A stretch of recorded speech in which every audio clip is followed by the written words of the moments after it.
Ouais, les gars, actuellement en Côte d'Ivoire, il y a une grosse pluie qui a détruit tout. Donc, les gars, sans plus tarder, je vous laisse regarder la vidéo par vous-même. Le quartier en Kémé.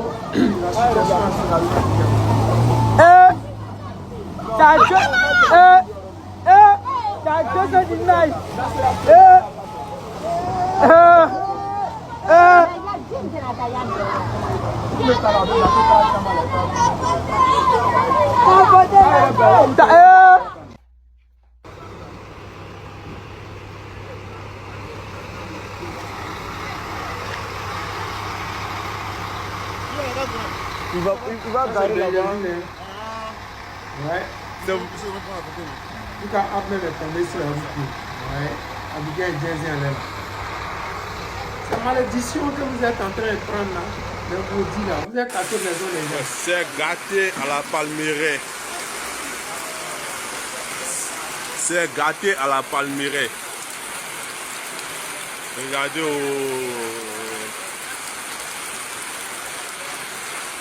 Regardez. Ça c'est la flotte.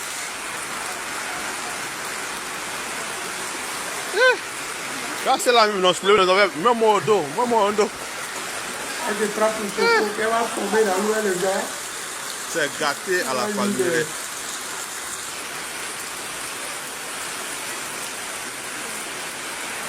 Vous avez mis une vidéo où il me disait, la fille disait en partant au travail, prenez deux jeans. C'est gâté. Voilà ça, hein. Impossible de circuler. Impossible de circuler à la palmeraie actuellement. J'espère que vous tenez vraiment à venir casser toutes les maisons. Alors, va venir casser toutes les maisons à la palmeraie. Les amis, vous avez vu cette compilation de vidéos de la situation en ce moment à Abidjan. C'est Jensen sur nos parents, de Benjerville, Rivera. Je ne sais pas ce qui se passe en Côte d'Ivoire, comme je le dis souvent, je ne sais pas. S'il y a quelque chose qui doit arriver, puis Dieu veut déjà nous avertir. Mais bon, sérieux, c'est ce qui est en train de se passer là. Vous avez remblayé la lagune. Aujourd'hui, l'eau est en train de déborder partout. C'est ça la réalité. Laissez la nature vivre. Vous, avant que vous ne veniez au pouvoir, là, tout ça là existait. Vous êtes arrivés, vous faites comme si c'est la première fois que la Côte d'Ivoire existe. Casser le village des gens, prendre terre des gens. Tout ça, c'est malédiction de tout ça là. Maison des gens, ils ont accédé. Vous avez cassé. C'est leur prière même qui est en train de vous faire comme ça. Vous allez voir qu'après la pluie là, tout bitume que vous avez mis pendant 16 ans là, tout va partir dans l'eau. Qui va rembourser? C'est des milliards que vous avez dépensés pour des choses qui vont disparaître. Voilà ça. Vous êtes attiré la malchance sur vous. Vous faites souffrir les enfants des gens. Et là, le malheur même, c'est que vous partez dire à vos cyberactivistes de dire que les gens que vous avez mis dehors là, c'est les gens de l'AIS. Vous n'avez même pas honte quoi. Donc si quelqu'un vient de l'AIS, c'est un animal. Dites-nous. Parce que c'est la même personne là. Ils viennent de l'AIS, ils sont en Côte d'Ivoire là. Et puis ils attaquaient Gbagbo, ils insultaient Gbagbo, ils disaient qu'ils venaient de l'AIS.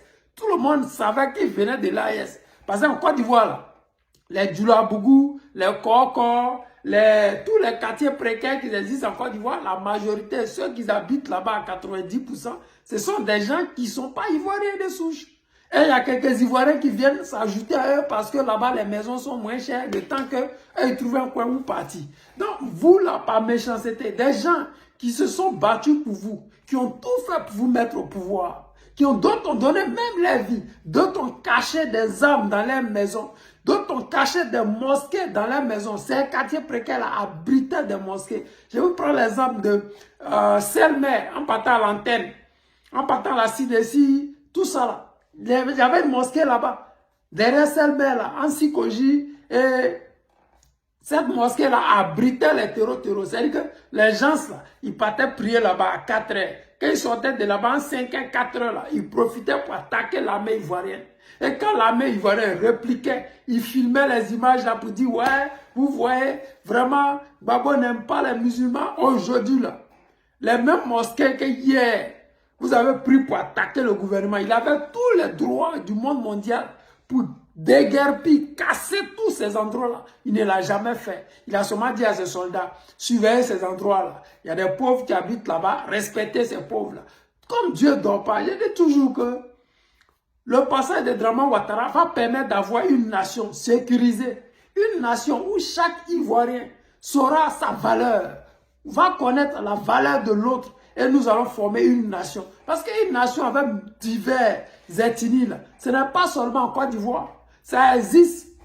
Même les Français que vous voyez là, il y a les Bretons, il y a les Basques, ce n'est pas seulement tous qui parlent français, il y a des gens qui parlent autre langue que le français.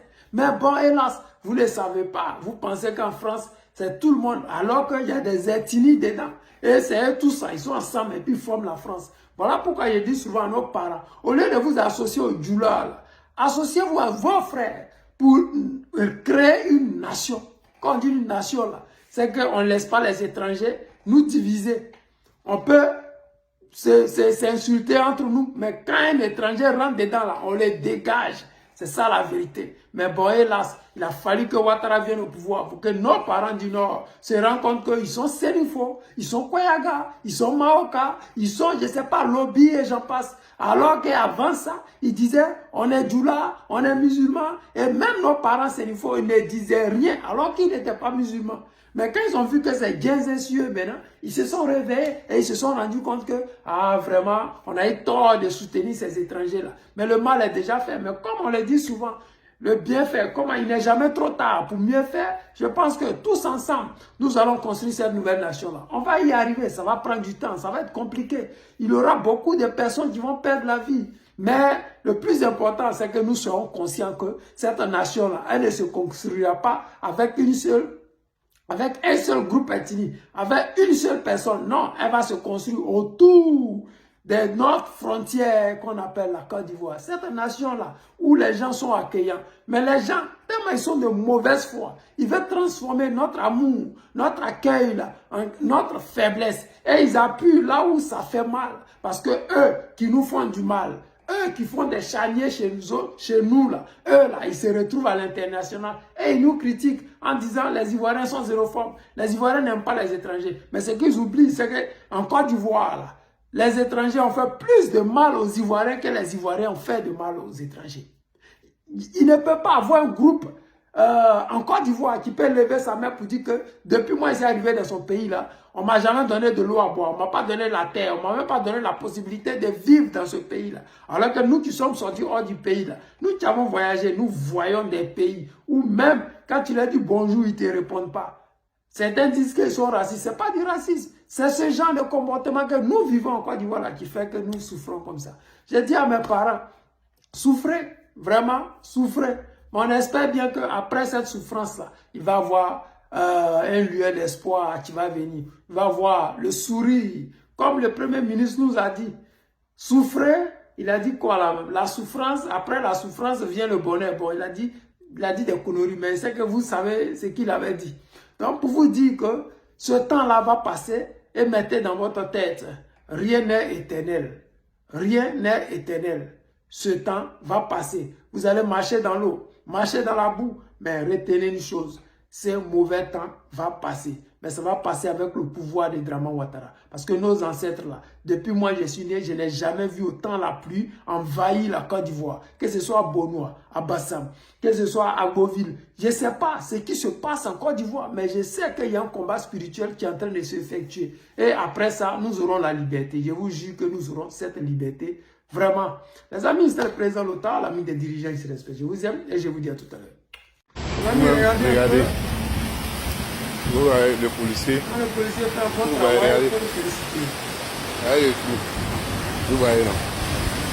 Mais il est en train d'indiquer les taximètres, les chauffeurs, là. Il est dans l'eau. Vous voyez non. C'est le seul policier, tu vois. Voilà. Il est en train d'indiquer des gens pour faire passer. C'est ça, les autorités de Côte d'Ivoire.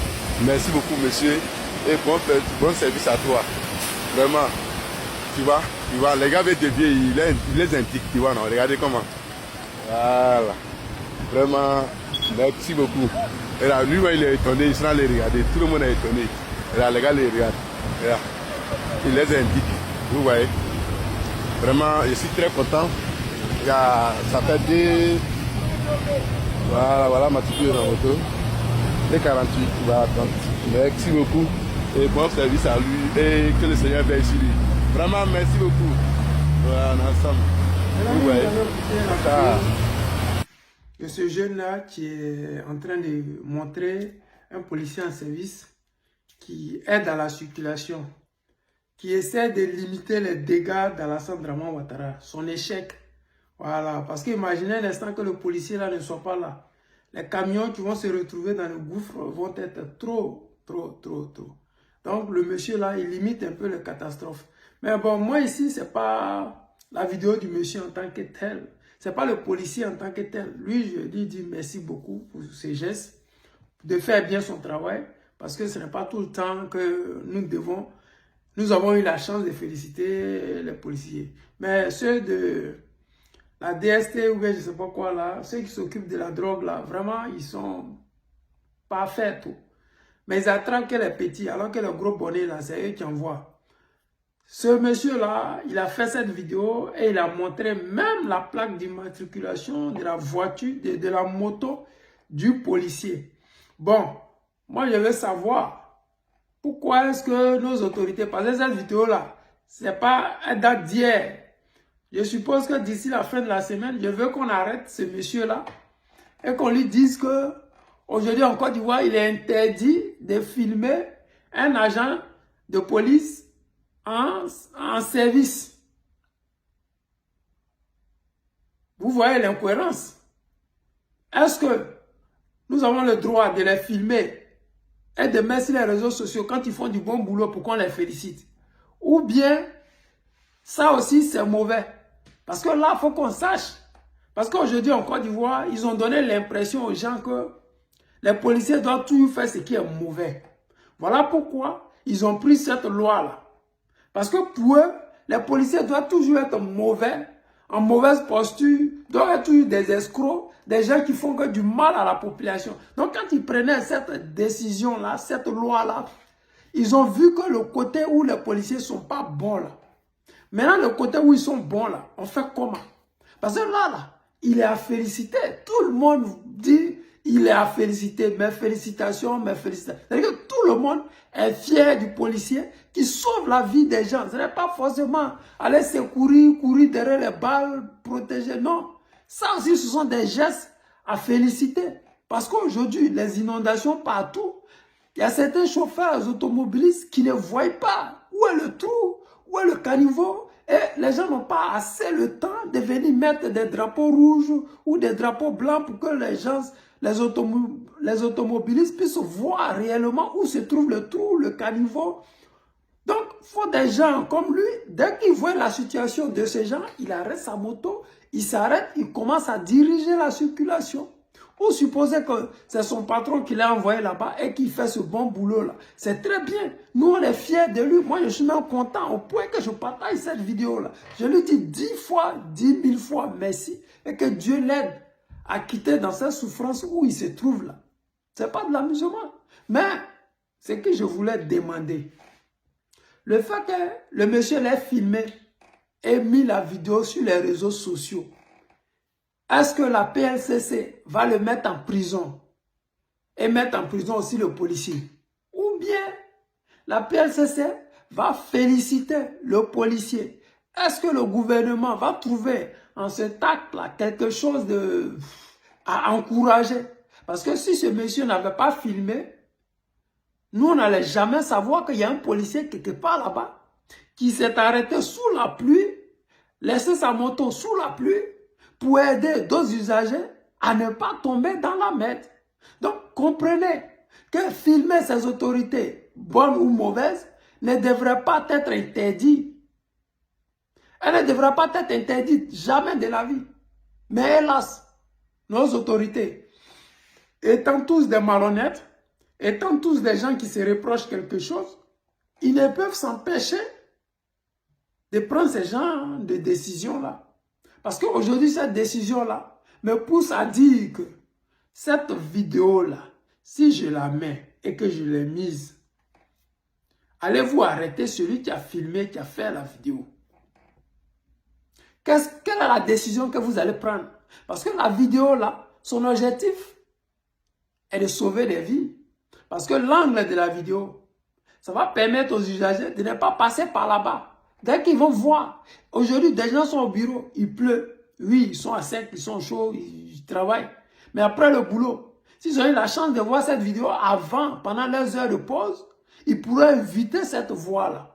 Se disant, oh, j'avais vu cette vidéo-là, vraiment, ce coin-là, c'est risqué, je vais prendre une autre voie. Ça va sauver des vies.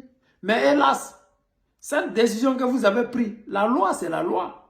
Ou bien, il y a la loi pour les gens comme les Apouchou, qui sont condamnés et qui ne vont pas en prison. Ou il y a la loi pour des gens comme les Ziggy, qui n'ont rien fait, qu'on va kidnapper dans la maison et on met les délits sur les têtes. Dites-le nous. Parce que nous savons que le pasteur, là, il est en prison. Parce que Apouchou est parti montrer sa voiture. Bon, Apouchou lui-même, là, il a été condamné dans cette affaire de Lionel PC, où il a montré des dizaines de millions. Dites-le nous. Y a-t-il des gens en Côte d'Ivoire qui sont au-dessus de la loi? Ou la loi, là, elle est juste faite pour se positionner en fonction du moment. Parce que quand on fait une constitution, elle n'est pas toujours exacte. Elle n'est pas toujours juste. Mais on se dit que ce moment précis là, cette loi que nous avons prise là, elle peut régler certains problèmes.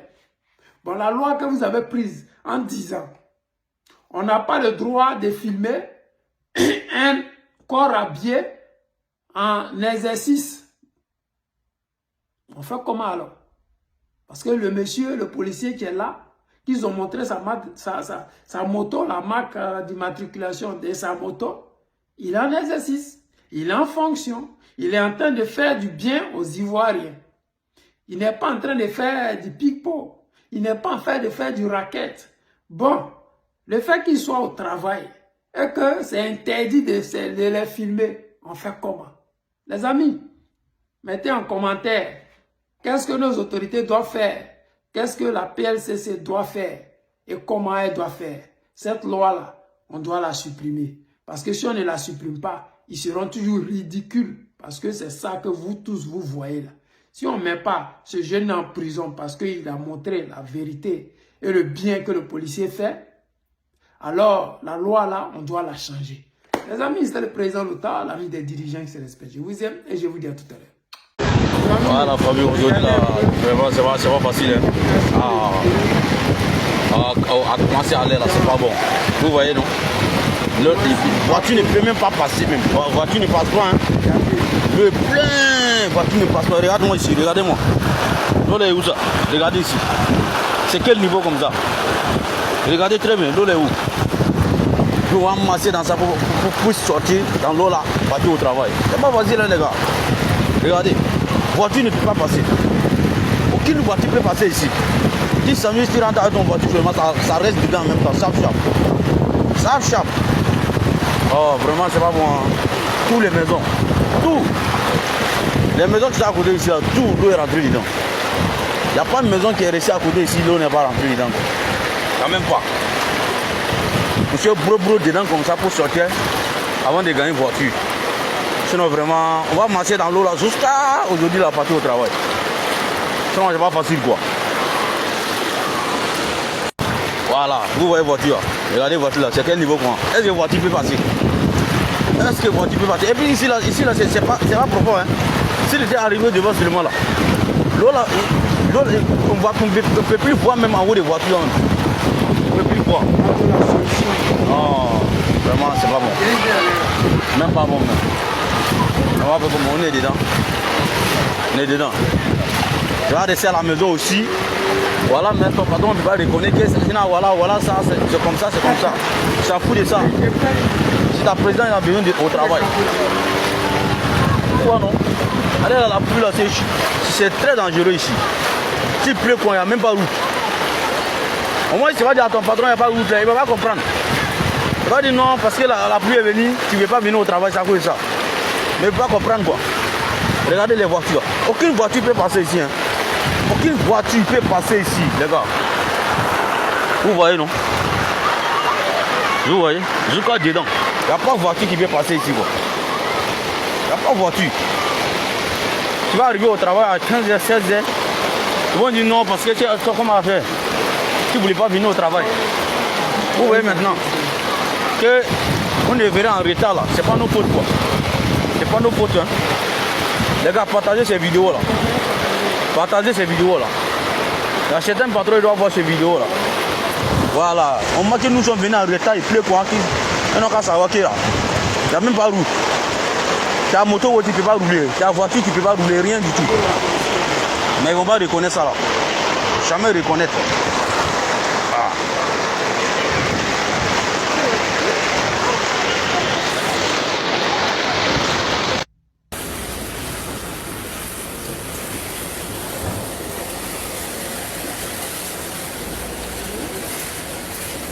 C'est dans le bus, hein? Hey.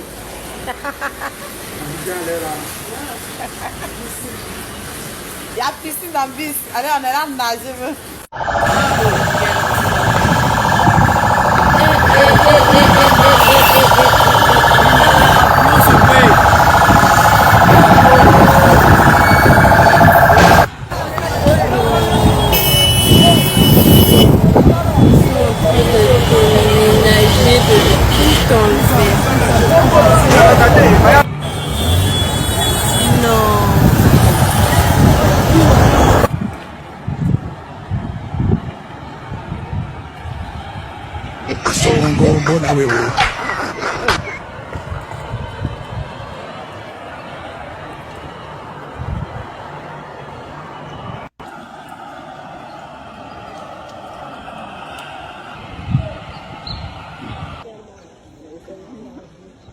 C'est inondé 20e là même. Mauvais. Les policiers ils vont intervenir comme un jet ski. Yaoulou là nous arrive. Non, calmez-vous. Là c'est ça descend. Jésus-Christ de Nazareth a sauvé la machine. Oh Seigneur.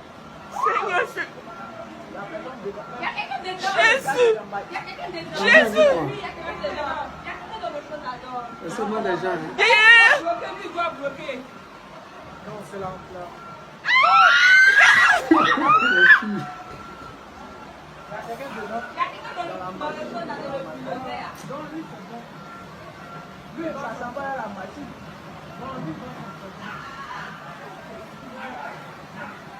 Il va s'en sortir. Il va aller arrêter ça quelque part là-bas. Voilà.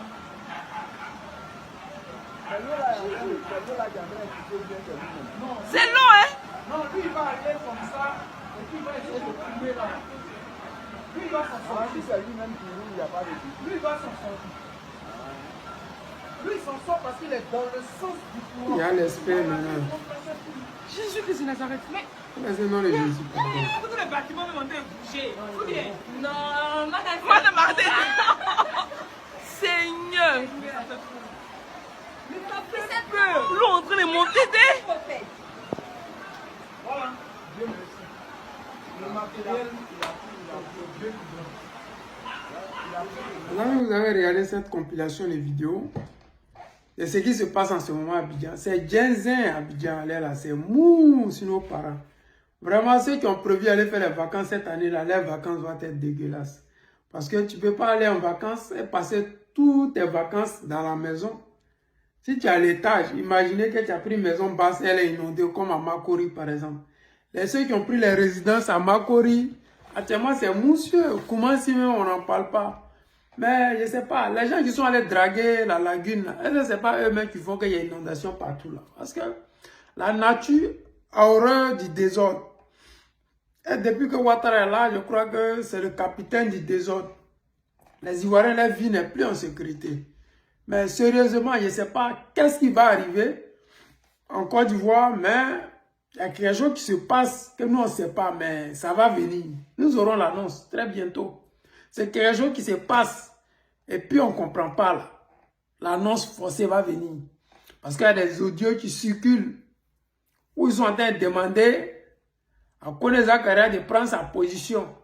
Si Ouattara a déjà, au cas où Ouattara a déjà, c'est qui lui va suivre. Mais bon, moi, je n'aime pas les rumeurs. Donc voilà pourquoi cet audio-là, j'en parle pas. Parce que affaire de rumeurs, là, après ça va te laisser dans Ramba, tu ne comprends pas. Les gens ont commencé que non, Draman Adja. Après, c'est sorti rumeur. Après, c'est IA. Moi, je ne suis pas dans ça. C'est que sur cette information-là, si c'est avéré que Draman Adja et que les gens veulent se positionner soit derrière, comment on appelle, Adama Bitogo ou soit derrière Téné Brema, c'est-à-dire que de toute façon, les deux sont les Burkinabés. Quel choix les gens du RHDP, ils ont, à part les deux là.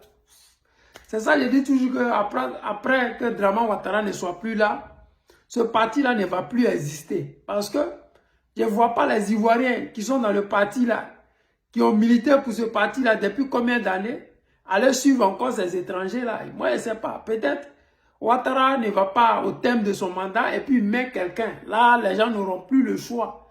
Mais quand ils auront le choix et que tout le monde sera sur le même pied d'égalité après que Draman Ouattara soit parti, ça va être vraiment compliqué pour ces Ivoiriens-là de suivre soit Adama Bitogo, soit Téné Brema. Ce sont des foutaises.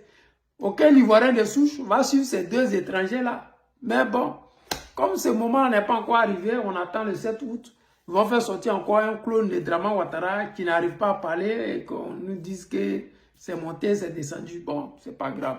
Donc vraiment, vous qui avez l'intention d'aller faire vos vacances à Abidjan, si vous pouvez repousser ça d'un mois encore, ça va être cool. Mais si c'est maintenant, ça ne serait pas trop cool, quoi. Voilà.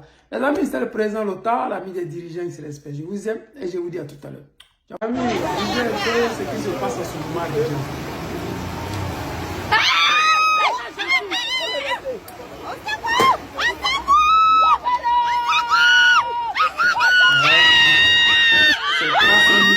Parti comme ça, il s'approche à sa mère. Sa vie est mieux que 300 000.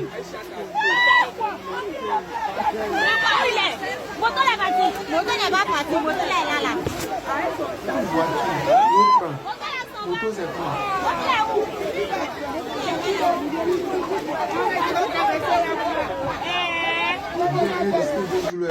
Ouais. Actuellement, s'il y a une commune dans tout Abidjan là, où tout le monde doit en télétravail, c'est Bainville.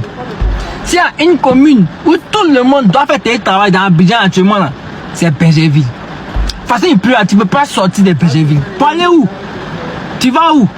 On te paye combien? Et puis tu vas risquer ta vie, tomber dans quelque chose là-bas. Voilà, moi je suis bloqué, il y a garé. Patron, tu ne me payes pas assez pour ça. Il ne peut pas, il y a garé. Tout est bouché, tout est inondé. Cher Bergerville, oh ma chère Bergerville, oh ma belle cité de Bergerville, on ne peut pas. Pourquoi il n'y a pas de télétravail à Abidjan ici? On doit tous être en télétravail, on ne peut pas sortir. C'est une raison valable. On ne peut pas sortir pour aller. Regarde comme il pleut. Depuis hier, jusqu'à aujourd'hui, il pleut seulement. Tout est inondé. Et on partit où? Tu es véhiculé où? Tu ne peux pas aller quelque part. Tu as resté à la maison. Faut que vous sortiez maintenant, je regrette. Je voyez, rester à la maison même pour dormir en fait. Vous venez de voir cette compilation de la situation actuellement à Abidjan. C'est vraiment compliqué pour nos parents. Ceux qui sont du côté de Bergerville, je ne sais pas qu'est-ce qui ne va pas, mais on a comme l'impression que Bergerville, là, c'est chez eux là même, là, il pleut. C'est comme si tout pluie d'Abidjan, là, ça s'oriente vers Bergerville. Je ne sais pas, il y a quel bail là-bas. Nous, on a nos parents là-bas, il ne faut pas que ça fait bizarre, on ne sait pas, quel oui. Qu'il pleut jusqu'à tout partout est inondé. Ça fait pitié, man.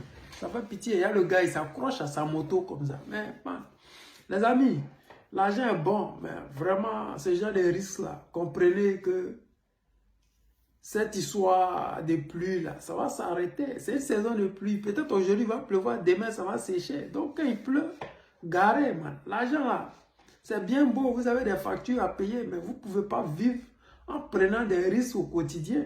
Vous avez vu, je ne sais pas, pour boire d'eau ou bien quoi là, Mosikro, il y a eu éboulement. Bon, Dieu merci que les gens ne sont pas partis, mais il y a eu des maisons qui sont parties.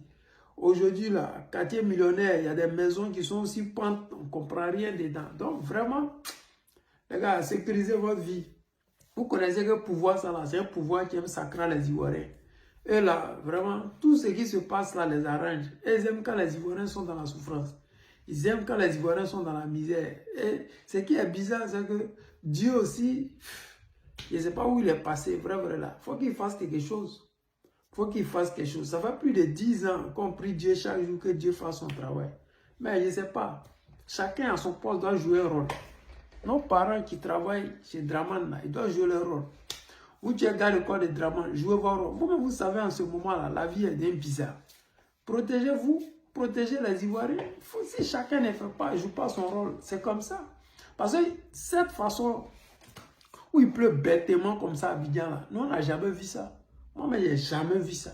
On dit qu'il y a une inondation, c'est une fois en passant. C'est peut-être 2 fois en passant. Mais il ne peut pas avoir une inondation 2 mois successifs. C'est-à-dire que depuis mai jusqu'à l'aile, c'est gâté à Abidjan. C'est-à-dire que les gens qui ont voulu aller en vacances cette année-là, aller en vacances, là, ils vont reporter ça l'année prochaine. Ou bien peut-être ils vont attendre en septembre. Alors qu'en septembre, là, il a commencé à faire froid déjà en bain. C'est-à-dire qu'au moment de te reposer, c'est bizarre. Non, vraiment, que Dieu nous aide. Que Dieu aide nos parents qui se trouvent dans des situations compliquées. Ceux qui ont perdu leur maison en commencé, je ne sais même pas comment ils vivent en ce moment-là. Tous ces jeunes qui faisaient les vidéos dehors, en train de dormir à la belle toile, je ne sais même pas comment ils font. Parce que plus là, ça commence la nuit, ça finit matin. Donc je sais qu'ils vont s'arrêter sous des magasins toute la nuit. Vraiment souvent, je suis là, puis je regarde nos autorités. Je dis, mais quand ils vont chez eux à la maison là, ils regardent les femmes et les enfants là. Comment, qu'est-ce qu'ils pensent des enfants des autres et des femmes des autres, des filles des autres qu'eux, ils ont laissé dehors là-bas sous la pluie? Comment ils pensent? Ou bien qu'ils rentrent là, ils sont dans les chambres, ils ne voient pas les enfants. Parce que quand ils ne voient pas tes enfants, tu t'en fiches. Les enfants des autres, tu n'en as rien à foutre. Mais quand tu vois tes enfants, tu as au moins quelque chose en toi qui te dit, mais ceux que tu as laissés dehors sous la pluie là, c'est des êtres humains. Vous ne cherchez même pas à les reloger. Jusqu'à présent, nulle part, j'ai entendu que le gouvernement a contacté ces personnes pour les reloger. Nulle part. Il y a des hôtels de luxe. Vous savez, ici en Europe, là, quand les immigrés viennent là, le gouvernement prend des hôtels pour héberger ces immigrants en attendant. Ceux que vous avez déguerpis là, vous pouvez les envoyer au nord. Vous avez des maisons pour les réfugiés burkinabés, maliens au nord. Mais vous pouvez les envoyer là-bas le temps que vous construisez quelque chose pour eux. Mais vous les laissez là, vous les envoyez riz, vous les envoyez matelas. Bon, actuellement, vous envoyez matelas aux gens qui ne savent pas où dormir là. Ils font comment? Voilà, pluie là. Pluie commence à 2h, ça finit jusqu'à 15h. Tu as quel temps pour aller chercher à manger? Tu as quel temps pour plier ta natte? C'est-à-dire que vraiment, les Ivoiriens vivent une situation que moi, je n'ai jamais vue depuis que le monde est mort. Ou bien le 4e mandat, là, Dieu est en train de montrer ça aux Ivoiriens. Vous qui avez permis que ce 4e mandat se fasse, vous allez vivre la misère. Parce que vraiment, c'est grave. C'est grave. Aujourd'hui, Abidjan est paralysé complètement. Makori, tu es Makori. Depuis quand Makori s'inonde? Moi, c'est la première fois que j'entends ça. Makori est inondé. Waouh! C'est pas une inondation des trucs, genre l'eau en train de couler, ce caniveau est rempli, c'est pas ça. L'eau a arrêté partout. L'eau à taille de voiture. C'est-à-dire que les gens, pour se déplacer, ils nagent. Donc, si tu ne sais pas nager là, c'est mieux, tu as les vides au 5e étage, 4e étage, tu es sûr que tu es protégé. Mais avec l'eau qui est partout, partout comme ça, là, est-ce que les sous-bâtiments des gens, les faux, comment dire, des faux architectes d'Abidjan qui ont construit, ont fait maison en bizarre, là, est-ce que les immeubles ne vont pas tomber les semaines qui vont suivre? Parce que quand l'eau s'arrête quelque part, là, l'eau rentre dans le sol et vraiment que Dieu protège nos familles. Que Dieu protège ces Ivoiriens-là. Que Dieu fasse que la Côte d'Ivoire retrouve la joie. Que Dieu fasse que la Côte d'Ivoire ne puisse plus jamais connaître cette malchance que nous avons eue en 2010 et qui continue jusqu'à aujourd'hui. Que Dieu fasse que des Ivoiriens reviennent au pouvoir pour qu'enfin nous connaissions la paix. Parce qu'on ne peut pas vivre comme ça. J'ai dit, on ne peut pas vivre comme ça. Si les Ivoiriens sont habitués à la souffrance, il faudrait qu'ils se rendent compte que dans la vie, là, on dit qu'une seule fois. Vous ne pouvez pas vivre constamment dans la peur, dans la tristesse et dans la souffrance. Aujourd'hui, regardez la Côte d'Ivoire. Y a-t-il quelqu'un en Côte d'Ivoire qui peut lever sa main pour dire qu'il n'est pas d'accord avec ce que Ouattara fait, à part les partis d'opposition? Il n'y a personne. Un citoyen aujourd'hui en Côte d'Ivoire ne peut même pas dire ce qu'il pense. Même les propres partisans d'Alassane Draman Ouattara, quand on leur prend le micro, ils disent aujourd'hui là, on ne peut rien dire. C'est-à-dire que toi-même, celui que tu as mis au pouvoir, tu ne peux plus lui parler. Nous sommes arrivés à un tel point de dictature que les gens même ont peur de dire ce qu'ils pensent. C'est vraiment pitoyable. Je demande à Dieu d'agir dans la vie des Ivoiriens pour qu'enfin cette malchance s'arrête sur mon peuple. Les amis, c'était le président Lothar, l'ami des dirigeants se respectent. Je vous aime et je vous dis à tout à l'heure. C'était au Libéria pendant la guerre du Libéria. Un couvre-feu avait été décrété et l'ordre avait été donné d'abattre tout ce qu'on trouverait après minuit dehors.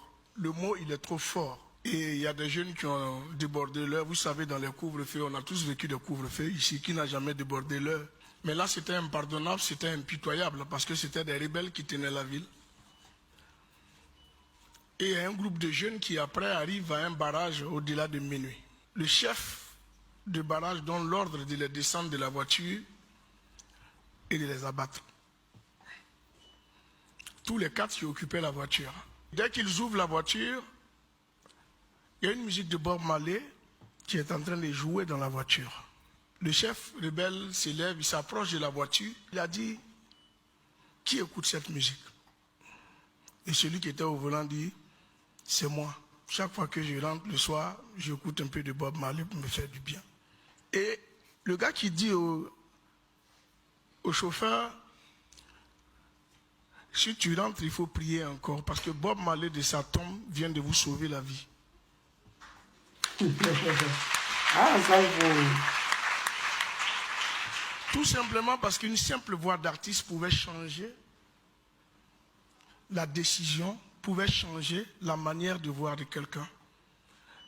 J'ai voulu faire cette transversale-là pour m'adresser aux artistes.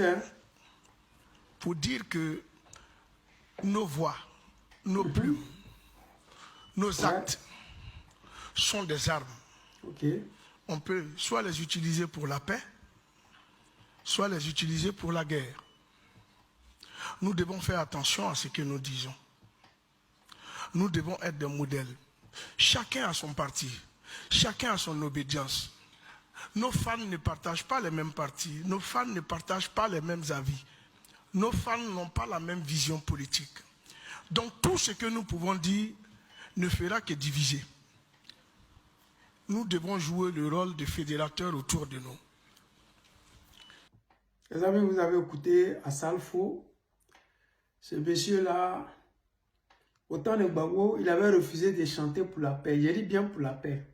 Aujourd'hui, Ouattara au pouvoir, c'est lui qui se promène partout pour dire que les artistes doivent chanter pour la paix, doivent faire ceci pour la paix. Les amis, écoutons un peu cette petite partie-là, ok?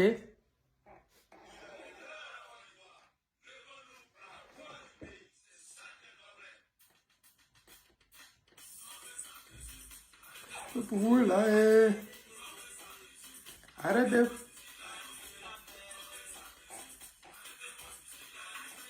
Ayano, Abouturut, Youssoumba.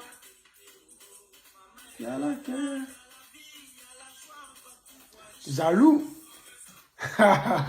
Assalfo, tu te souviens, non? Les gens avaient dit, viens, tu as chanté. Tu as dit, non, toi, tu ne fais pas politique. On dit, tu es un artiste, donne ta voix pour que les rebelles là, puissent déposer les armes. Non, ça ne veut pas que toi, tu étais un rebelle. Non, ça ne veut pas que vous faisiez partie des gens qui finançaient cette rébellion-là. Non, ça ne veut pas. Nous, on comprend pourquoi Gbagbo a refusé de te saluer au palais de la culture.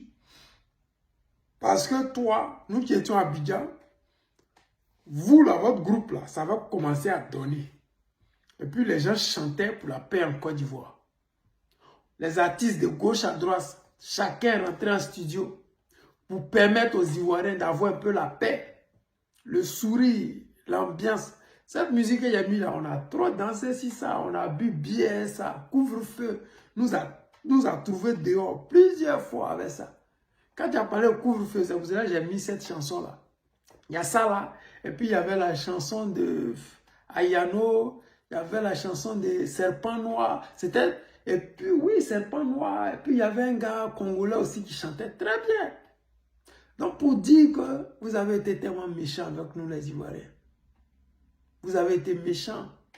Mais j'espère bien que ce pouvoir-là va continuer à vous protéger. Ce pouvoir-là va tout vous donner. Parce que la Côte d'Ivoire ne doit pas changer. Parce que si elle change... Et que nous qui avons vu votre mauvais côté, nous qui avons vu que vous avez soutenu la rébellion, nous qui avons vu que vous avez soutenu Ouattara tout en sachant que la Côte d'Ivoire, les Ivoiriens souffraient. Il y avait des chaniers à l'ouest, tu n'as jamais chanté. La preuve en est que même sous Ouattara en ce moment-là, des Ivoiriens dorment dehors, tu ne chantes pas. C'est-à-dire que toi, venir t'asseoir au Parlement et puis dire à nos parlementaires que les artistes sont vecteurs de paix, c'est-à-dire que toi, tu ne vois pas ce qui se passe en Côte d'Ivoire. Picasso est en prison. Un cyberactiviste est en prison. Des cyberactivistes sont en prison. Des gens sont emprisonnés pour avoir manifesté contre la vie chère en Côte d'Ivoire. Tu es un artiste. Ton rôle, c'est quoi?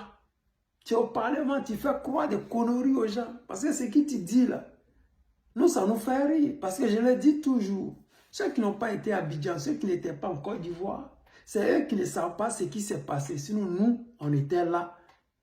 On était là quand on avait besoin de vous, de votre voix.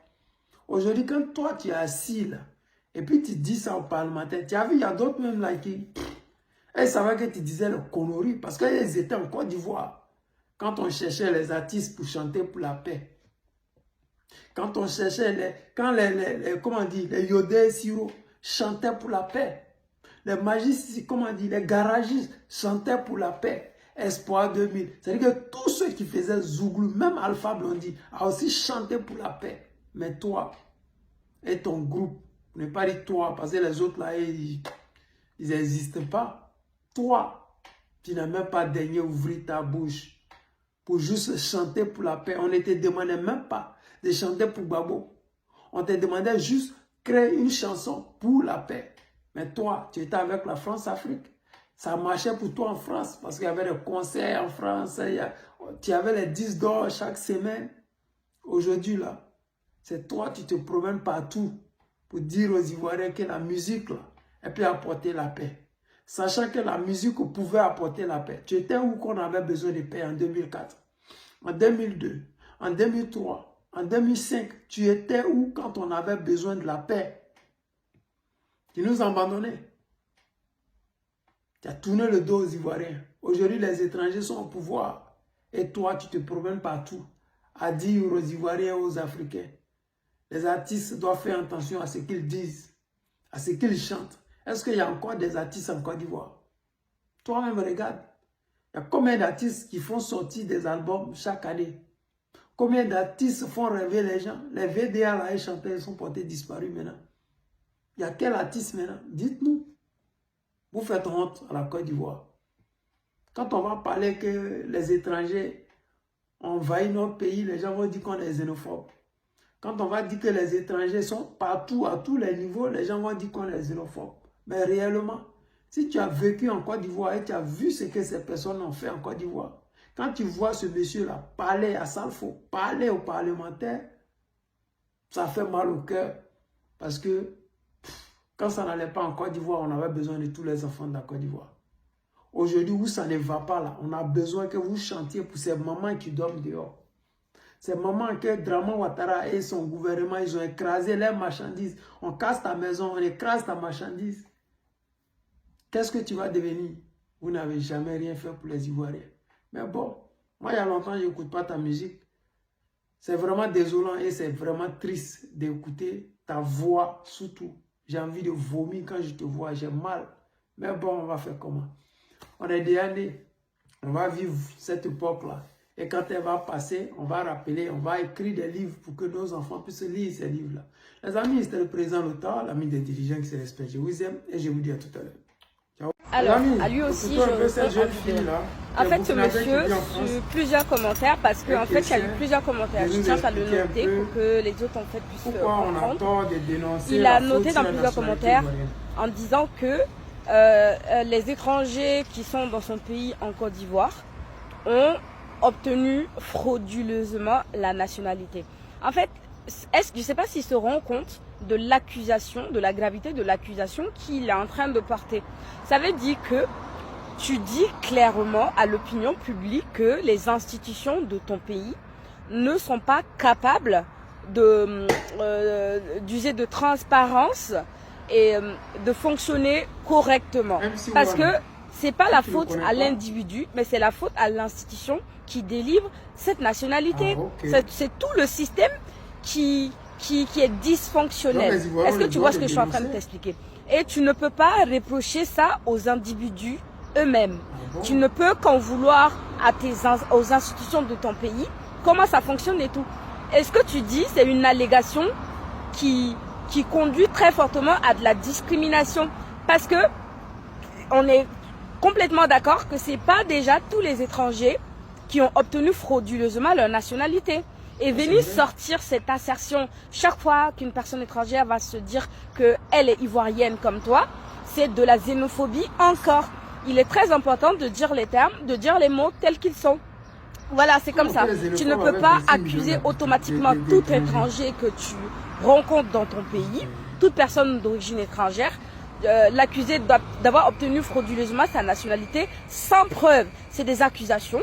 Et en fait, tu peux être poursuivi même devant la loi pour ça. Tu ne peux pas accuser les gens comme ça. Il y a des personnes qui ont vécu en Côte d'Ivoire. Et je profite de répondre à d'autres commentaires qui disaient que non, le droit du sol n'existe pas en Côte d'Ivoire. Bien sûr, le droit du sol n'existe pas depuis 1961. Je corrige la personne parce qu'il y avait une qui a répondu en disant 1972. Si j'ai bonne mémoire, mes amis juristes ivoiriens peuvent venir appuyer ma vidéo. C'est depuis 1961. Donc, toutes les personnes qui étaient sur le territoire ivoirien, qui sont nées sur le territoire ivoirien avant 1961, sont des gens qui ont potentiellement la nationalité ivoirienne. Si elles font bien sûr la demande et tout, il n'y a aucun souci. Et ces personnes-là ont eu des enfants, des petits-enfants, à qui ils peuvent, bien évidemment, en toute légalité, donner leur nationalité. Outre cela, il y a la naturalisation par le mariage, par le biais du mariage. Il y a aussi les étrangers qui peuvent justifier de 5 années de présence sur le territoire ivoirien. Et généralement, les personnes que vous accusez, que vous dites étrangères, ont plus de 5 ans sur le territoire. Beaucoup ont fait la demande. Quelqu'un qui vit au moins 5 ans sur le territoire ivoirien peut faire la demande de nationalité. Même nous, par exemple, qui sommes en France, après 5 ans sur le territoire, tu peux en toute légalité, si tu es bienvenu légalement, demander la nationalité française.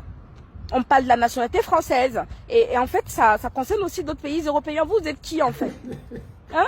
À un moment donné, quand on vous met face à votre ignorance, et je suis désolée, je fais face à énormément d'illettrisme. La plupart de ceux qui me suivent, les Gabonais, les Mauritaniens et tout, quand je parle, en général, ils sont d'accord. Mais vous persistez dans la bêtise.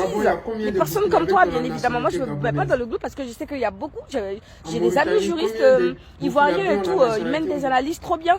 Vous ne pouvez pas catégoriser des personnes étrangères sur la base de leur groupe ethnique ou sur la base de leur nom de famille. La nationalité, ça ne fonctionne pas sur la base de vos émotions à vous. Donc vous, votre xénophobie, vous me la gardez. Et pour terminer cette vidéo, moi je vais inviter les gens. Vous savez, à toutes les personnes africaines, noires, étrangères, parce qu'on connaît le noir là où il est là. Sa haine est toujours dirigée vers les noirs comme lui. Jamais en fait ils vont s'en prendre aux étrangers blancs et arabes. Ils ont pas le culot de ça. C'est toujours les autres.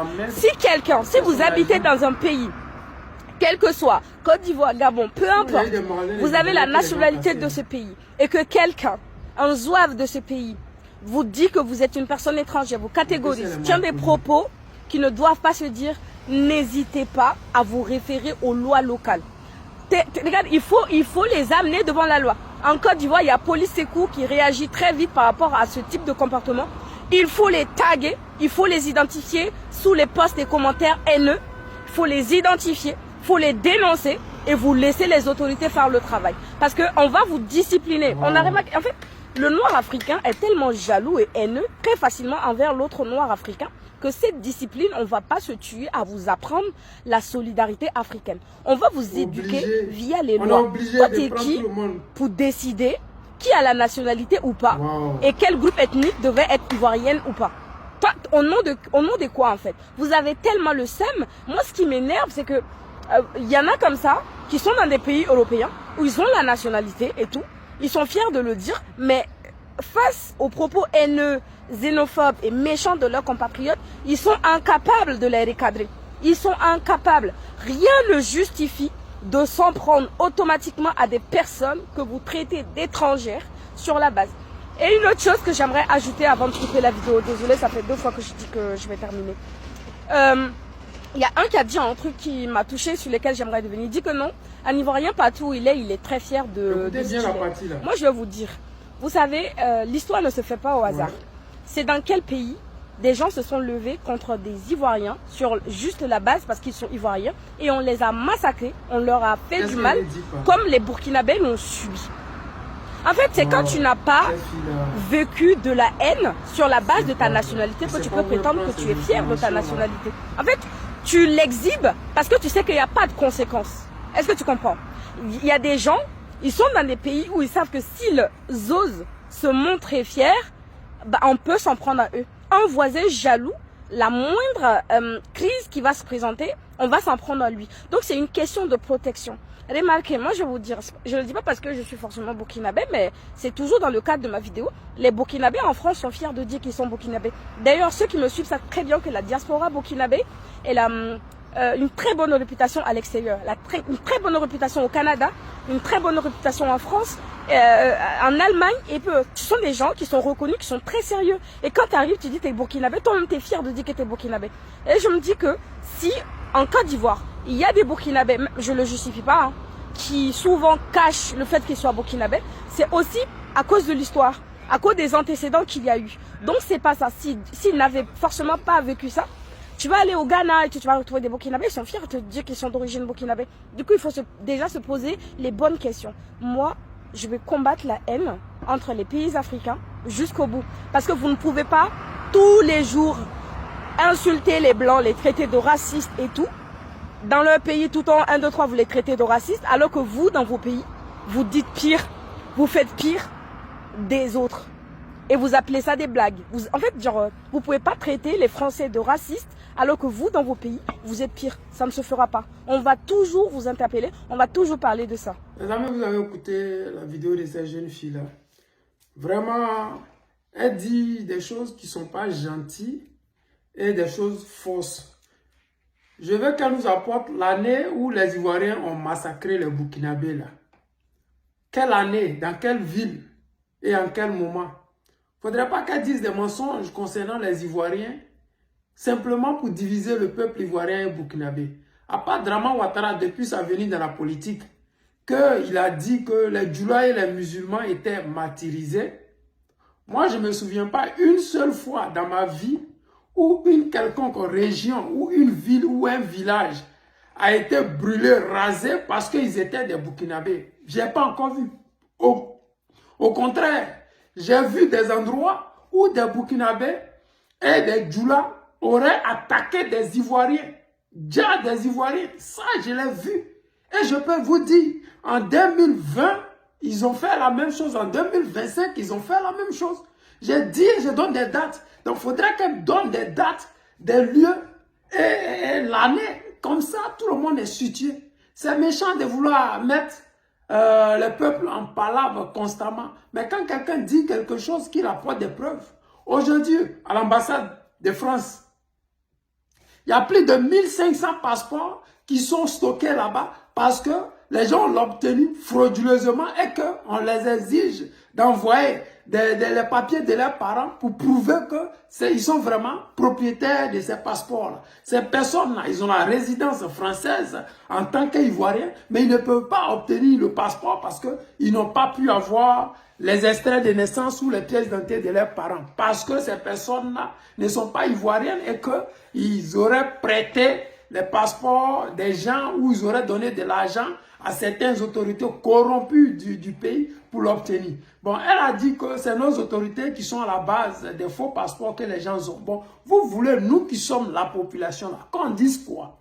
Un gars comme MC1, il allait chez vous au Burkina pour obtenir son passeport parce qu'il est de père et de mère burkinabé. Et le passeport lui a été refusé parce que les documents qu'il devrait fournir en tant que burkinabé, il n'a pas pu les obtenir. Et ils ne lui ont pas donné le passeport. Il est retourné en Côte d'Ivoire.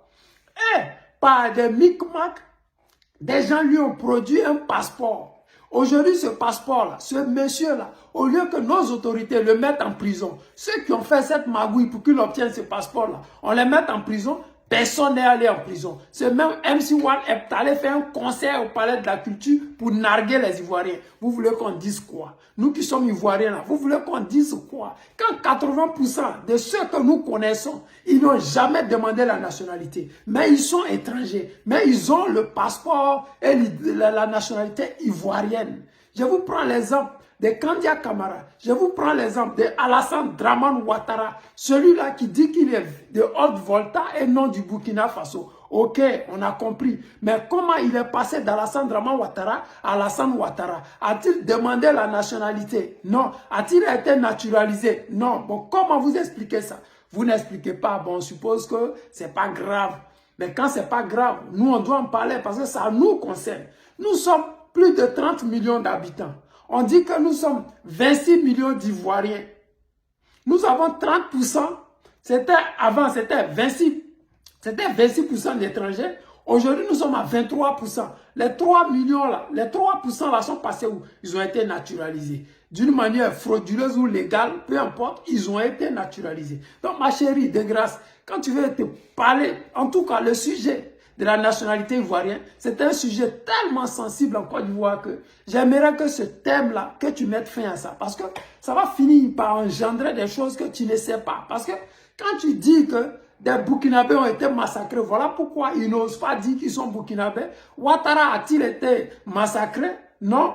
Adama Bitogo a-t-il été massacré? Non. Dans quelle ville de la Côte d'Ivoire il y a eu des massacres sur des Burkinabés? Cite-nous, donne-nous des noms, donne-nous des lieux, donne-nous des journaux où ça a été écrit que oui, telle région des Burkinabés, ils ont été déjà complètement. Il ne faut pas dire des méchancetés qui n'ont vraiment pas de place. Parce que quand vous citez des pays, vous n'avez pas le courage de dire que voici des Burkinabés qui ont la nationalité tunisienne. Voici des Burkinabés qui ont la nationalité japonaise, chinoise. Mais ce sont des pays. Et si vous parlez des pays africains, alors allez-y, dites-moi. Combien de fois des Ivoiriens ont eu la nationalité burkinabé, malien et consorts? Combien d'Ivoiriens sont dans le Parlement burkinabé, malien et j'en passe? Ne faites pas ce que vous ne voulez pas qu'on vous fasse. Vous ne pouvez pas accuser les Ivoiriens de xénophobie alors qu'un Ivoirien ne peut même pas se présenter dans un parti politique dans vos pays respectifs. C'est que nous acceptons. Parce que nous ne savons pas faire la différence entre les peuples noirs. Et qu'aujourd'hui, par des marmailles, des micmacs, vous voulez nous faire passer pour des xénophobes et des gens qui n'aiment pas les étrangers. C'est dommage. Parce que vous ne vous référez pas à la vérité. Vous devez savoir qu'il y a des gens comme le Komé Bakari qui sont maliens d'origine et qui aujourd'hui dépossèdent des Ivoiriens de leur terre.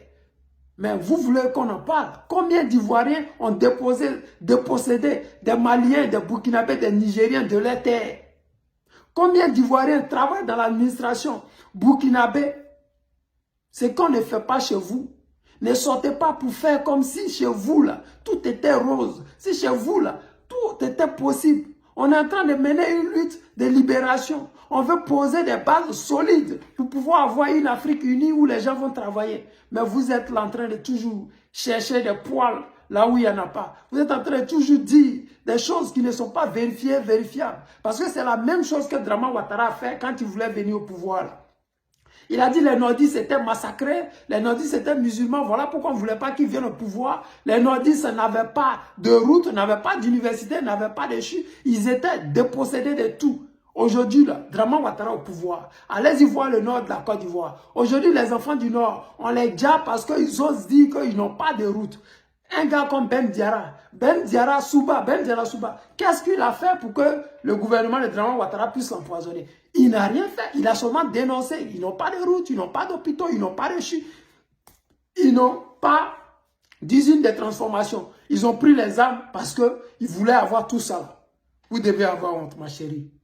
Peut-être vous ne savez pas quel est le sujet que vous voulez traiter. Et vous vous dites, si on s'en prend aux Ivoiriens, j'aurai de la visibilité. Ok, il n'y a pas de souci. On va te donner cette visibilité-là. Mais de grâce, il faudrait que tu mettes un thème à ça. Parce que ça va engendrer d'autres choses que tu ne peux même pas comprendre. Je te le dis, il faut que tu mettes un thème à ce sujet-là très vite. Parce que les Libanais ont commencé. Le Houbi libanais, il est sorti, il a dit que non, il a le même droit que les Ivoiriens et que lui, il va être candidat. Quand il a commencé ça, aujourd'hui, là, regarde comment les Libanais sont traités. Quand un Libanais sort, on lui dit retourne chez toi, alors qu'il a le passeport ivoirien. Pourquoi est-ce que c'est arrivé là? Nous connaissons les Libanais. Nous avons grandi avec ces Libanais métis. Nous avons grandi avec certains Libanais. Il n'y avait jamais eu cette haine là vis-à-vis des Libanais. Vous avez vu tout dernièrement, un Libanais qui a laissé déjà un agent de sécurité. Ils ont cassé son magasin. Mais pourquoi ils ont fait ça? Avant là, ça n'arrivait pas. Jusqu'à ce que ce monsieur là sorte nargue les Ivoiriens et qu'aujourd'hui la haine commence à monter. De grâce, moi je te demande pardon. Faudrait que ça soit la dernière vidéo. Peu importe ce que les gens vont te dire en commentaire. Les commentaires là, moi aussi je lis toujours mes commentaires. Ce n'est pas pour autant que je vais aller attaquer des peuples gratuitement. Tu ne vis pas en Côte d'Ivoire. Tu ne connais rien de la Côte d'Ivoire. Peut-être les gens t'ont dit qu'on massacrait les Burkinabés en Côte d'Ivoire. Mais ils ne t'ont pas dit dans quelle ville on massacrait les Burkinabés en Côte d'Ivoire. Ils ne t'ont pas dit en quelle année ils ont massacré les Burkinabés en Côte d'Ivoire. Ne fais pas ce que tu ne veux pas qu'on te fasse. On ne peut pas nous donner des informations fausses concernant le Burkina et on va s'asseoir sans rien dire. Le président burkinabé ne peut pas se vêtir à faire un pays africain, un pays où les Burkinabés ne sont plus des mendiants. Vous allez me dire qu'au Libéria, les Burkinabés qui sont chassés dans les forêts, là, ce sont les Ivoiriens. Vous allez me dire encore que les Libériens qui sont au Burkina sont xénophobes. Vous allez me dire tout ce qui arrive au Burkinabé à travers le monde, c'est la faute des Ivoiriens. Je ne crois pas. Tu n'es pas informé. Ou si tu es informé, tu veux juste te faire un buzz. Mais ce buzz-là, il est vraiment très très mal placé. Je le dis et je le répète encore. Il faut faire très attention à tes propos-là. Tu peux dire que tu as des amis juristes. Mais en Côte d'Ivoire, il y a des députés qui sont en prison. Peut-être vous n'en parlez pas. En Côte d'Ivoire, il y a des maires qui sont en prison. Vous n'en parlez pas. En Côte d'Ivoire, il y a des opposants qui sont en prison. Vous n'en parlez pas. Nous vivons des moments très difficiles en Côte d'Ivoire. Et ce n'est pas la peine de venir encore réveiller des trucs que nous avons oubliés. Parce qu'en ce moment-là, l'opposition s'organise pour revenir au pouvoir. Toi, tu ne peux pas t'asseoir à Paris là-bas. Tu es en train d'utiliser le social des Français et tu vas venir faire passer les Ivoiriens pour des xénophobes alors que nous avons plus de 26% d'étrangers dans notre pays. La France, que tu dis qu'elle est gentille, là, elle n'a que 15% d'étrangers. Je dis et je répète, que 15%. La Côte d'Ivoire, la petite Côte d'Ivoire, 26%. L'Allemagne, la grande Allemagne, là, elle n'a que 1%. La grande Russie, qui a plus de 147 millions d'habitants, n'a que 0,75% d'étrangers et surtout d'Africains subsahariens. Il faut que tu réfléchisses avant de t'exprimer. Ne t'exprime pas bêtement parce que la situation que tu es en train de provoquer là, ça aura des retombées. Et les Libanais ont commencé, ils n'ont pas pu terminer. Et je ne sais pas comment ça va se terminer. Ils ont mis des Ivoiriens en prison parce qu'ils ont dit non aux Libanais. Au Liban là, toi tu parles là, combien de tes sœurs libanaises sont enchaînées au Liban là-bas? Est-ce que tu as ouvert ta bouche pour dire qu'au Liban là, les Libanais sont comme ça? Tu ne dis rien de ça. C'est la Côte d'Ivoire. Tu dis que les Noirs ne s'aiment pas. Mais toi, tu préférais mettre ta caméra pour traiter les Ivoiriens de xénophobes au lieu de traiter les Libanais qui briment vos soeurs qui sont enchaînées dans les sous-sols là-bas. Tu vois des Libériens qui chassent vos parents dans les forêts. Vraiment, il faut arrêter, ok? De grâce, je ne veux pas être long, je ne veux pas être désagréable, mais il faudrait que tu arrêtes vraiment. Les amis, c'était le président Lota, l'ami des dirigeants qui se respectent. Je vous aime et je vous dis à tout à l'heure. Depuis le 1er mai 2026, les consommateurs ivoiriens font face à une nouvelle augmentation des prix du carburant. Au micro de Muntu aujourd'hui, les consommateurs s'expriment face à cette hausse. Ça fait 2 fois qu'on augmente, maintenant nous on en a marre, je sais pas. Nous les transporteurs, ça nous fatigue. Quand on va augmenter le transport, les clients vont commencer à se plaindre. Donc là, on ne sait pas ce qu'on doit faire. Je demande au gouvernement de penser à nous autres et de penser surtout à la population. Parce que dès qu'il y a augmentation du carburant, le transport va augmenter, tous les denrées alimentaires vont augmenter. Et à l'heure là, rien ne marche, tout est bloqué. Donc vraiment, ils n'ont qu'à essayer de revoir, diminuer un peu. Les choses se passent en Côte d'Ivoire de telle sorte qu'on ne pense pas à la population avant de prendre des décisions. Aujourd'hui, quand les gens augmentent par exemple le carburant, est-ce qu'ils ont pensé aux chauffeurs? Je suis en train de parler des chauffeurs. C'est vrai que moi je ne conduis pas, mais quand même là nous empruntons des véhicules. Et moi-même là j'ai un véhicule aussi. Mais compte tenu du fait que le carburant a été augmenté, est-ce qu'ils ont demandé notre avis? Je ne pense pas. Je suis dans une gare présentement et tous les chauffeurs sont en train de se plaindre. Avant de prendre une décision quelconque, on doit quand même aviser le peuple. Parce que s'ils sont là aujourd'hui, c'est à cause de nous. Et donc, il n'y a pas de raison que nous, on les mette là où ils sont et puis ils prennent des décisions sans nous aviser. Sincèrement, ça ne nous arrange pas. S'ils peuvent vraiment diminuer, comme de la manière c'était avant là, c'est très bon. Quand il y a l'augmentation, automatiquement, ça se répercute sur nous les usagers. Voilà, du coup, le transport prend un coup. Voilà, mais bon, on fait avec. On se dit que c'est à l'image de tout ce qui se passe dans le monde. Hein. Nous, on ne fait que subir. Tous les carburants augmentent, alors que les citoyens doivent aller au travail. Tous sont payés le SMIC à 75 000. Comment ils vont payer le transport? Le transport augmente, les bouchons sont de partout, alors que tout évolue. En tout cas, le gouvernement a se rappelé de la population. On vit très difficilement. On ne peut pas parler, c'est tout. Sinon, on ne peut pas vivre, on ne peut pas manger, on ne peut rien faire. Comment on fait? Il n'y a rien dedans. C'est gâté. Concernant le carburant, on souffre. puisque le carburant est cher. Nous, on est venu, on se débrouille. On est dans Woro. Et puis aujourd'hui, le carburant, c'est arrivé jusqu'à 875 francs. On va où? Le chef de l'État peut diminuer le carburant, ça va nous arranger. Sinon, si c'est comme ça, là, vraiment, ça nous fatigue. On n'a pas le choix. Vraiment, c'est exagéré. Nous qui empruntons les transports communs, là, ça nous fatigue. Tantôt, on a 800, tantôt, on a 900. Pour finir, même 1000 francs. Arriver encore, c'est même pas à destination. Tu vas payer pour arriver à la maison. Si vraiment ils peuvent revoir le prix, nous, ça va nous arranger. C'est difficile pour nous, on s'en sort pas. Bon, t'as fini de travailler quand le soir. T'as vu, carburant au moins 15 000. 15 000, c'est comme t'as pris carburant 5 000. On travaille pour carburant même. Et pour t'apprendre pour lui, et tous ceux qui restent là, tout ça dans le carburant. Ouais, les amis, vous venez d'écouter cette vidéo-là pour démontrer que les Ivoiriens souffrent, mais n'ont pas qu'à y parler parce que la dictature atteint un niveau Ligue des champions. Mais j'ai dit toujours que si Dieu n'avait pas envoyé Dramane Ouattara au pouvoir, la Côte d'Ivoire ne serait jamais une nation.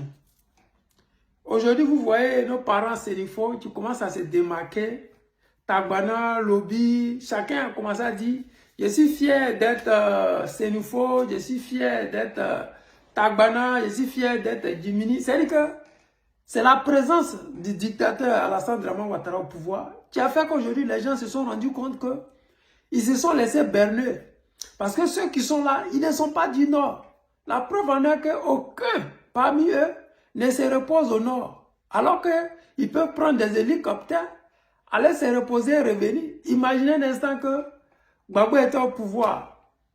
Si Kone Katina veut aller dans son village, il prend un hélicoptère, il s'en va dans son village. C'est-à-dire que c'est des gens tellement frustrés, complexés que même pour aller dans le village qu'ils ont dit que c'est pour eux là, ils ont honte. Parce que c'est pas ton village. Tu peux pas aller prendre le village des gens, tu ne connais personne là-bas. Parce qu'on t'a fait les certificats de nationalité comme, comment on appelle, MC1. Et puis Ketchevara et sa famille, ils ont fait pour ce jeune-là, il est burkinabé de père et de mère. Même le Burkina lui a refusé le passeport. Et c'est en Côte d'Ivoire comme... En Côte d'Ivoire, c'est le pays poubelle. Et que n'importe qui s'élève, il peut devenir ivoirien avec la complicité de certains malhonnêtes gens comme la sœur de Ketchevara et Ketchevara lui-même. Les gens obtiennent des nationalités. Pareil pour Dramane Ouattara. Adama Bitogo, c'est un Djoula d'Aboville. Aujourd'hui, il est redevenu Djoula d'Abidjan. Quand je parle, les gens pensent que c'est de la xénophobie. Non, c'est pas de la xénophobie, les gars. C'est la réalité, ce sont des faits. J'ai dit des choses et je cite des noms. Ces personnes n'ont jamais été naturalisées. Comment ça se fait qu'ils n'ont pas été naturalisés? C'est la question qu'ils posent. Parce que tu ne peux pas devenir ivoirien alors que tu es des pères et des mères burkinabés. Il n'y a pas de droit de sol en Côte d'Ivoire. C'est l'un des parents. Il n'y a pas de droit de sol. Donc si tu es né en Côte d'Ivoire et que tes deux parents sont burkinabés, tu ne peux en aucun cas devenir ivoirien sans demander la nationalité. On voit le Sénégalais, ses deux parents sont sénégalais. Lui, il est ivoirien de 2025. Mais la magie. Seulement en Côte d'Ivoire que nous voyons ces gens de foutaises là. Parce que nulle part au monde, les gens accepteront ces genres de choses. Mais bon, c'est pas grave. Mais je regarde mes parents chauffeurs. Je ne les vois pas en train de manifester pour dire que le carburant est cher.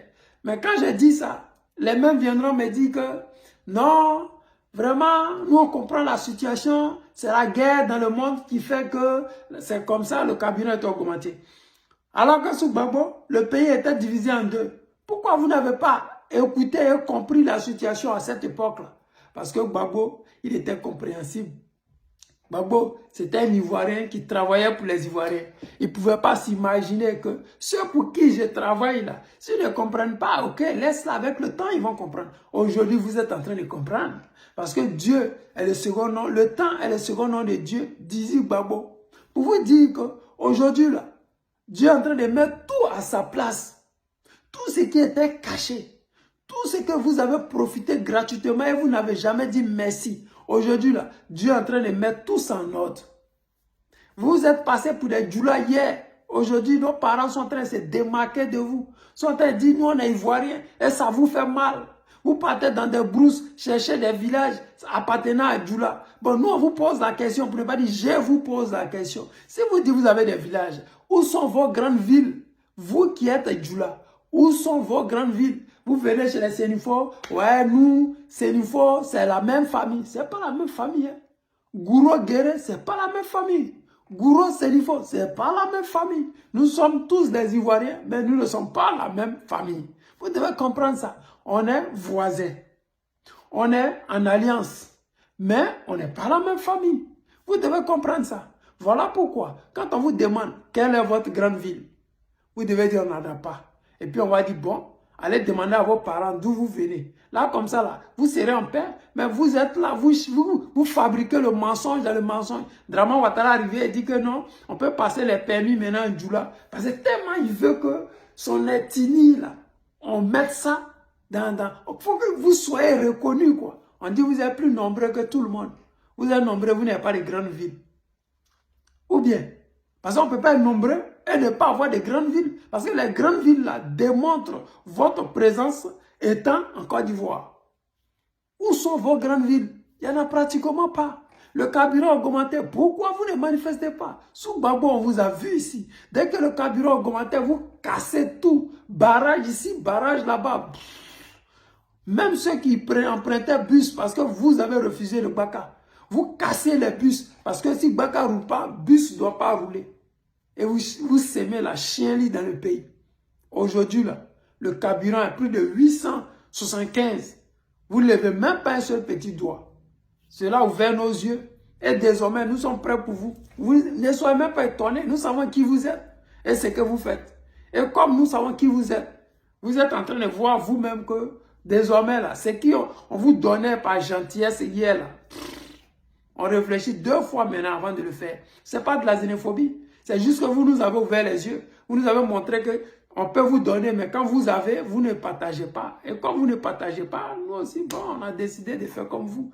Ce n'est plus de la xénophobie, c'est juste qu'on fait comme vous. On copie sur vous. Les amis, c'était le président Lota, l'ami des dirigeants qui se respectent. Je vous aime et je vous dis à tout à l'heure.